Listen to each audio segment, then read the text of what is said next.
Subscribe to the channel and comment down below saying I subscribed to enter this month's shoutout giveaway. Hey guys, what's up? Welcome back to Big Hit Central.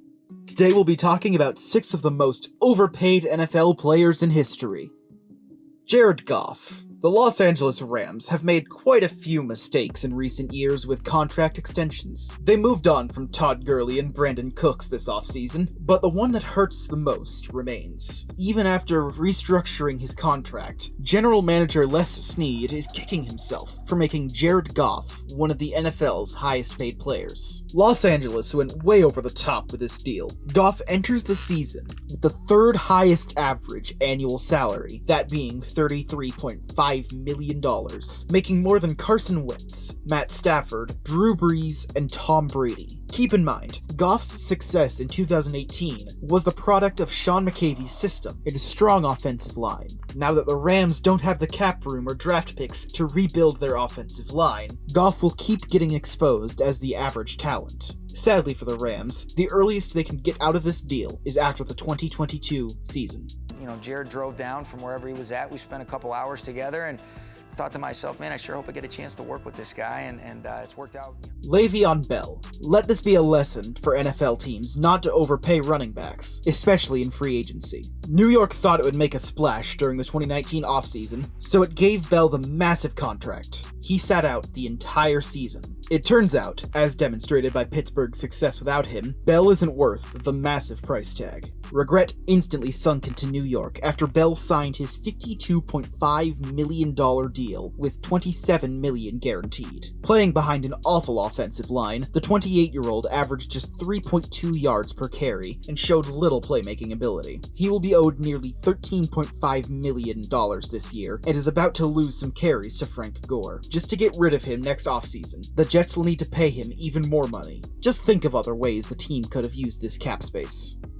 Nate Solder. It felt like disaster was looming the moment the Giants signed Solder to a 4-year, $62 million contract. The New England Patriots attempted to bring him back, but realized he wasn't worth being paid like an elite left tackle. As it turns out, in less than a year, New York learned that lesson the hard way. Solder might have the prototypical size at 6'8", but it hasn't translated to any kind of success with the Giants. He allowed 11 sacks this past season, per Pro Football Focus, while playing a huge role in rookie Daniel Jones constantly being pressured. The Giants realized Solder wasn't the answer, and brought in Andrew Thomas as the potential long-term solution. New York will be stuck with his contract for the first 2 seasons, flushing $27 million down the drain. David Johnson. It's one thing to sign a running back to a massive contract, but trading for one is a new level of absurdity. The Arizona Cardinals knew they needed to dump David Johnson this offseason, and they seemed willing to do whatever it took to get rid of his contract. As it turns out, Bill O'Brien seems to value overpaid players. Johnson will head into the season as NFL's 4th highest paid running back, $13 million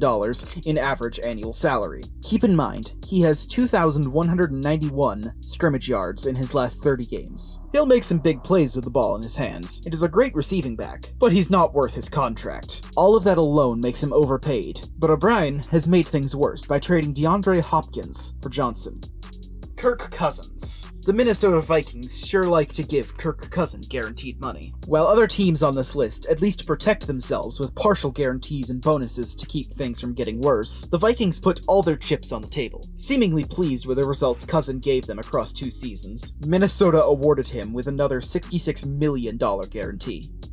Devonta Freeman. Following a Pro Bowl season in which he helped the high-powered Atlanta Falcons reach the Super Bowl in 2016, running back Devonta Freeman was rewarded with a 5-year, $41.3 million contract extension. Now, he's slated to count an average of $8.3 million against Atlanta's cap over the course of the next 4 years. Only Gurley and Johnson are paid more at that position, and that could be a problem, because Freeman hasn't been the same since posting strong numbers in 2015 and 2016. His touchdown and yardage totals dropped significantly under new offensive coordinator Steve Sarkisian in 2017, and his 2018 season was almost entirely derailed by knee and foot injuries that cost him all but 2 games. As he approaches his 27th birthday, it's entirely possible Freeman's best days are behind him at a position that doesn't often offer long peaks. And even when he was at his best, Freeman never hit the 1,100-yard mark on the ground. 4th-round rookie Ito Smith flashed down the stretch in 2018. A strong sophomore year from him and another sub-1,000-yard campaign from Freeman could cause the Falcons to bail on that high-priced contract next offseason.